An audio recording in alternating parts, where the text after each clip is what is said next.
बहुत समय पहले की बात है। एक गांव में मोहन नाम का एक किसान रहता था। मोहन न केवल मेहनती था बल्कि ईमानदार और सच्चे दिल का इंसान भी था। वो अपनी लगन और ईमानदारी से खेती करता था और गांव में उसकी बहुत इज्जत थी। लोग उसकी तारीफ करते नहीं थकते थे। उसकी अच्छाई और मिलनसार स्वभाव के कारण दूर दूर तक लोग उसे जानते थे और उसकी प्रशंसा करते थे। मोहन को भी अपनी इस छवि पर गर्व था। उसने कभी किसी का बुरा नहीं किया था और हमेशा दूसरों की मदद के लिए तैयार रहता था। लेकिन एक दिन उसके साथ कुछ ऐसा हुआ जिसने उसकी सोच को बदल दिया। एक दिन की बात है, मोहन देर शाम अपने खेतों से घर लौट रहा था। रास्ते में उसने कुछ लोगों को आपस में बात करते सुना। जब उसने ध्यान दिया तो उसे एहसास हुआ कि वे उसी के बारे में बात कर रहे हैं। मोहन को लगा कि वे उसकी तारीफ कर रहे होंगे, इसलिए वो चुपचाप उनके पीछे चलने लगा ताकि उनकी बातें सुन सके। परंतु जब उसने ध्यान से सुना तो उसके कानों में जो शब्द पड़े वे उसके दिल को चीर गए। एक व्यक्ति कह रहा था, मोहन बहुत घमंडी हो गया है। दूसरा व्यक्ति बोला, वो बस अच्छा बनने का दिखावा करता है, असल में वो वैसा नहीं है जैसा दिखता है। मोहन ये सुनकर बहुत दुखी हो गया। उसने हमेशा लोगों की भलाई चाही थी, लेकिन अब वही लोग उसकी बुराई कर रहे थे। उसे विश्वास ही नहीं हो रहा था कि लोग उसके बारे में ऐसा भी सोच सकते हैं। वो चुपचाप घर लौट आया, लेकिन इन बातों ने उसके दिल और दिमाग में एक गहरी चोट कर दी। उस दिन के बाद से मोहन का स्वभाव बदलने लगा। पहले जो व्यक्ति हमेशा खुश रहता था और सबसे घुल मिलकर बात करता था, अब हर समय चुप चुप रहने लगा। जब भी वो लोगों को बात करते दिखता तो उसे लगता कि वे उसी की बुराई कर रहे हैं। यहाँ तक कि अगर कोई उसकी तारीफ करता तो भी उसे लगता कि वे उसका मजाक उड़ा रहे हैं। और धीरे धीरे गांव के लोग भी महसूस करने लगे कि मोहन अब पहले जैसा नहीं रहा। उसकी मुस्कान गायब हो गई थी, उसका आत्मविश्वास कम होने लगा था। यहाँ तक कि उसकी पत्नी भी उसके इस बदले हुए व्यवहार से परेशान रहने लगी।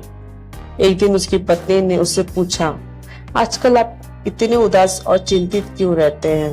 पहले तो आप हर समय खुश रहते थे, लोगों से बातें करते थे, लेकिन अब आप खुद में ही खोए रहते हैं। कृपया मुझे बताइए कि क्या बात है।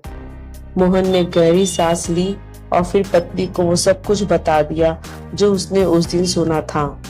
उसने कहा, मुझे अब हर जगह लगता है कि लोग मेरी बुराई कर रहे हैं। मुझे समझ नहीं आ रहा है कि मैं क्या करूं। पत्नी ने मोहन को समझाने की कोशिश की, लेकिन वो खुद भी कोई हल नहीं निकाल पाई। तभी उसे याद आया कि पास के गांव में एक सिद्ध महात्मा आए हुए हैं। उसने कहा, स्वामी जी, मैंने सुना है कि पड़ोस के गांव में एक बहुत पहुंचे हुए संत आए हैं। क्यों ना हम उनके पास जाए और अपनी समस्या का समाधान पूछें। मोहन को भी यह विचार अच्छा लगा और अगले ही दिन वो दोनों उस संत के शिविर में पहुंचे। महात्मा जी ने मोहन की पूरी बात ध्यान से सुनी और समझ गए कि समस्या असल में मोहन के मन के भीतर है, बाहर नहीं। उन्होंने कुछ सोच कर कहा, पुत्र, तुम अपनी पत्नी को घर छोड़ आओ और आज रात मेरे शिविर में ही ठहरो।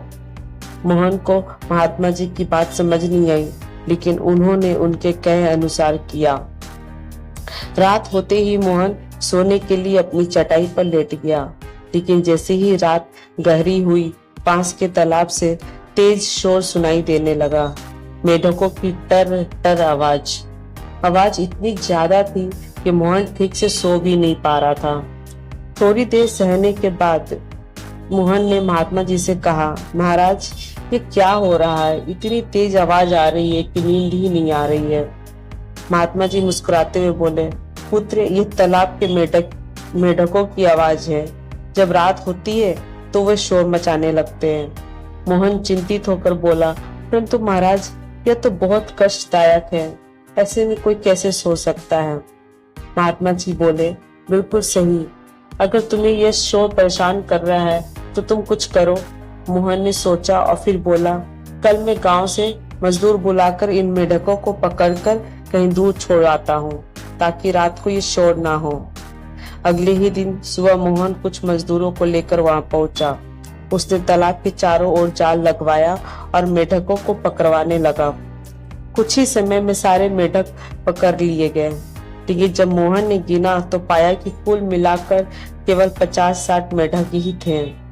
वो हैरान रह गया। उसने महात्मा जी से पूछा, महाराज, कल रात तो ऐसा लग रहा था कि यहाँ हजारों मेढक थे, लेकिन आज तो बस मुट्ठी भर ही निकले हैं। ये कैसे संभव है?